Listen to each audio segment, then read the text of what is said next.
dua nama ini, Alkitab sama Injil, ini adalah nama yang disematkan agar orang Islam itu mau dekat dengan ini, mau dekat dengan Kristen maksudnya, bukan dengan Alkitab. Kalau kita dekat dengan Alkitab, sebenarnya semakin kita dekat dengan Allah, semakin kita dekat Islam, karena Alkitab ini berisi banyak kebenaran fakta yang sebagaimana tadi sudah saya detailkan tadi kan. Justru saudara kita Kristen dan Katolik jarang baca ini.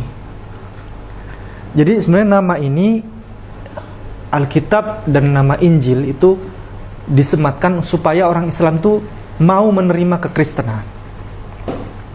Yang benar sebenarnya namanya itu Bible, Biblos, yang artinya adalah catatan-catatan. Begini Bapak Ibu, Islam itu mengimani ada 4 kitab suci yang wajib diimani. 1. Taurat, waz Zabur, wal Injil, wal Furqan, Al-Quran. Pertanyaannya, ini ada Injil yang mana Bapak Ibu? Ini yang menjadi kabur persoalan ini. Sebenarnya Injil yang real ya, ini begini. Taurat itu kepada siapa Bapak Ibu? Nabi Musa. Zabur kepada siapa Bapak Ibu? Nabi David. Injil kepada siapa Bapak Ibu? Nabi Isa, Yesus alaihissalam. Al-Quran kepada Nabi Muhammad sallallahu alaihi wasallam.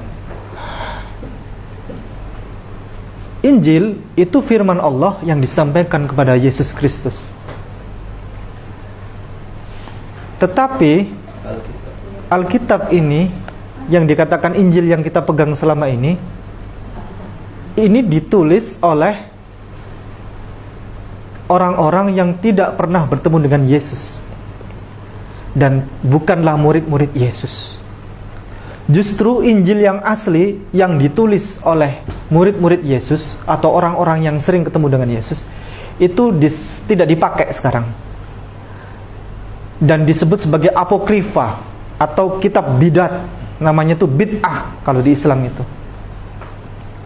Contoh, ada namanya Injil Thomas. Thomas itu murid kesayangan Yesus. Itu tidak dipakai sekarang.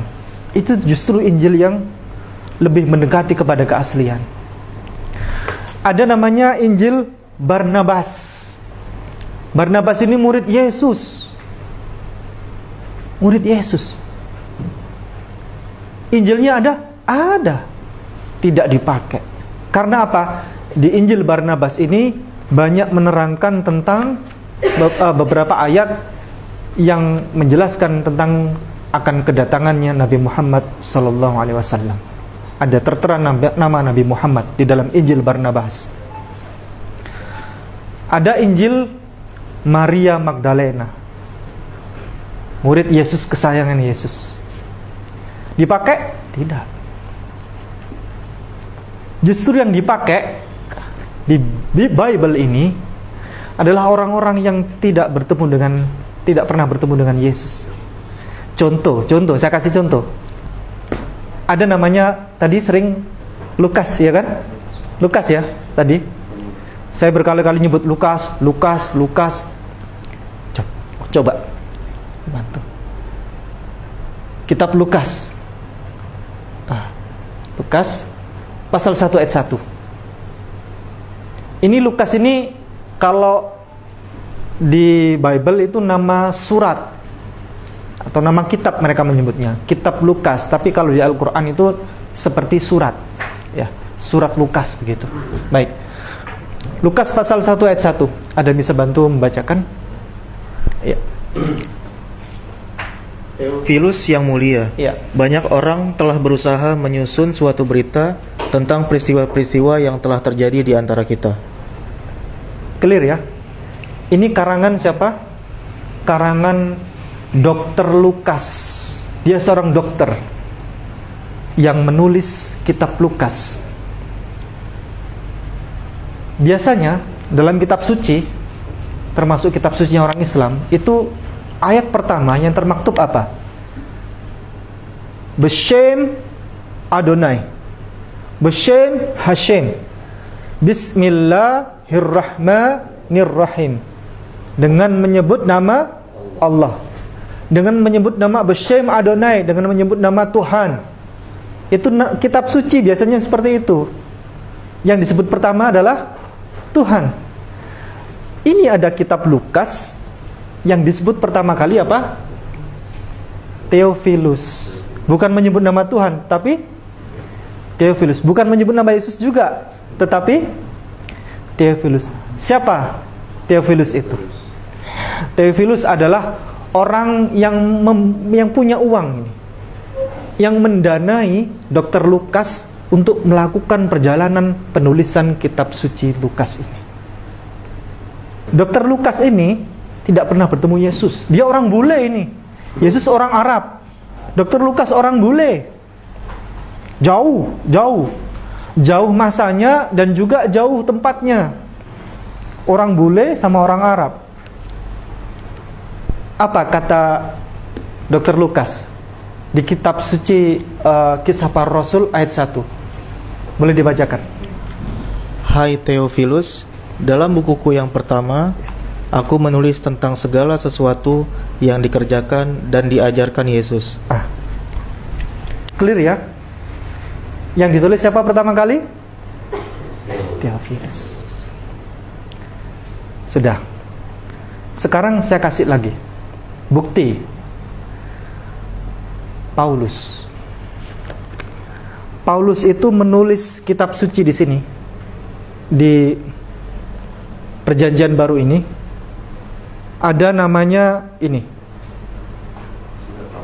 Roma, ada namanya ini Korintus, ada Galatia, ada Filipi, ada Tesalonika, dan seterusnya. Ada Timotius. Baik, ini Roma. Nama surat ini, nama kitab Roma namanya. Roma. Tulisan pertama ini, ada yang bisa bantu membacakan? Kecil banget. Ini yang besar ini, yang besar. Sebelum kata Roma ini. Roma. Ya, sebelum Roma. Sebelum Roma, surat Paulus kepada jemaat di Roma. Jelas ya? Surat Paulus kepada jemaat di Roma. Dari siapa ini? Paulus. Bukan dari Yesus. Dari Yesus tidak. Oke. Sekarang kita lihat surat dari Paulus yang lain, kitab yang lain, namanya Korintus. Boleh dibacakan Bapak? Yang perikopnya, yang judulnya kayak tadi. Surat Paulus yang pertama kepada jemaat di Korintus. Oleh kehendak Allah dipanggil menjadi Rasul Kristus Yesus, dan dari Sostenes saudara kita. Jelas kan? Ini dari Yesus atau dari Paulus? Paulus. Dari Allah atau dari Paulus? Paulus. Oke, kita lihat lagi. Ini biar banyak yang tahu ilmu ini. Kalau ini ilmu disebarkan, bagus. Masyarakat Islam akan banyak yang tahu. Galatia itu nama kota itu. Coba perikopnya dibaca Bapak Ibu. Paulus menulis surat, dititipkan. Tolong sampaikan ini kepada jemaat di Galatia.